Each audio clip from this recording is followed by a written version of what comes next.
и да ги вратат и напуштат окупираните македонски територии.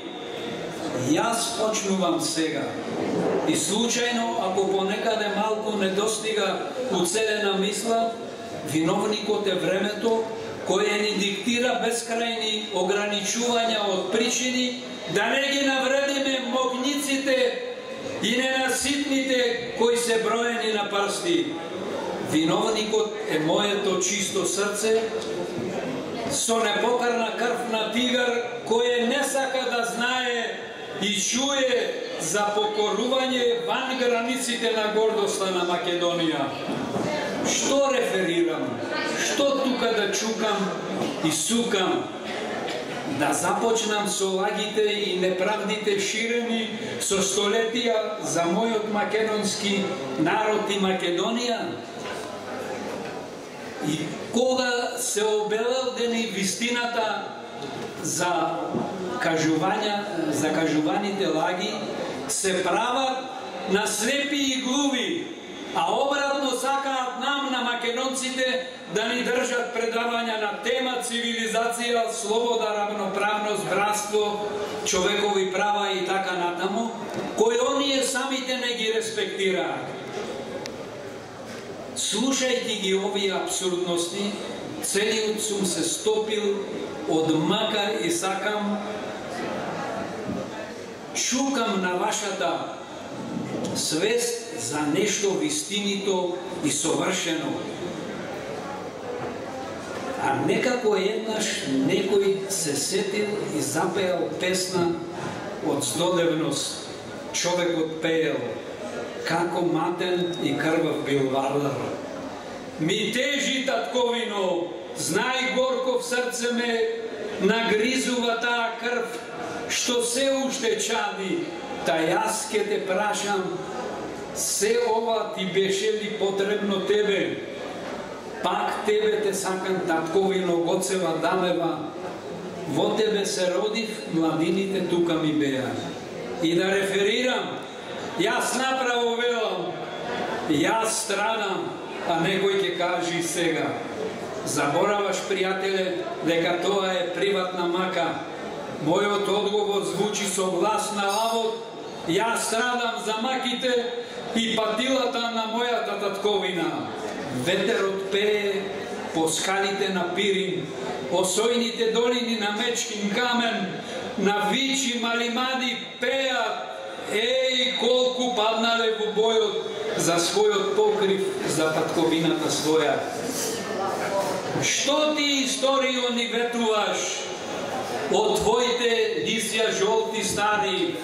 Артефактите потврдува кој е вистински носител на цивилизацијата на Европа и светот, и тоа е само следново кои ги напишале реномираните историчари и писатели во светот.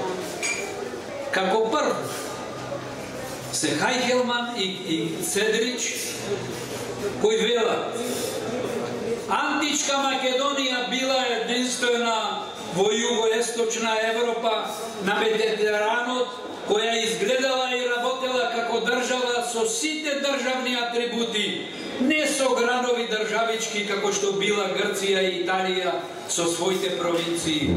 Тоа бил еден народ со ист јазик, со иста религија, со иста култура и обичаи, со еден збор, вистинска национална држава. Во грчките и италијанските градови државички постоеле различни закони, а во античка Македонија само еден единствен закон кој важел за целата нејзина територија. Питер Грин уште појасно се изјаснил: Македонија била првата голема територијална држава со ефективна централизирана структура на европскиот континент. А Улрик Вилкен во книгата Александар пишува: Македонија може да се опише како национална држава, бидејќи македонската династија владееше со предоминантниот македонски народ. Тоа беше причината поради која римјаните гледаа во Македонија најопасен противник на исток. И уште еден куриозитет да ви кажем. Синтија Славиковски по потекло Полја кажува: Олимписките игри по прв пат биле организирани во Македонија во 778 година пред Христос. А врвот на се му го ставил доктор Вил Дуран, американски писател, во книгата Умот царува, на страница 60, втори ред, дословно пишува: Аристотел и Александар Македонски се двајцата најгениални македонци.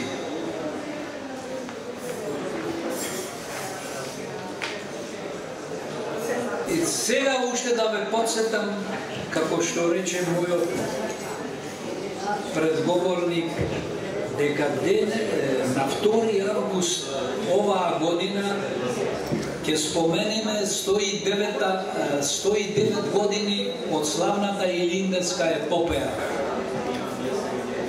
Ќе ја споменам таа епохална битка на македонскиот народ со зборовите на нашиот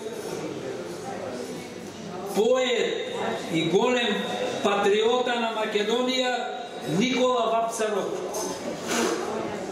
кој во песната Илинденска ги напишал следните зборови: се почна бунтот и не беше обичај да изостанеме.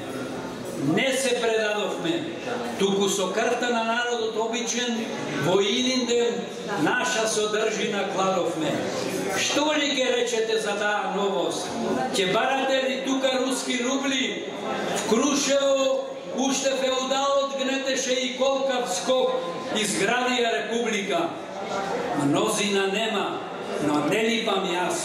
Чули, ке дојдат други среде дим и жареж.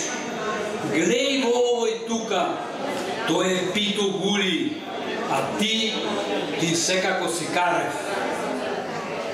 И ако требаат пароли, вред, до месечината ќе кренеме плакати, слободна ја сакаме и без протекторати.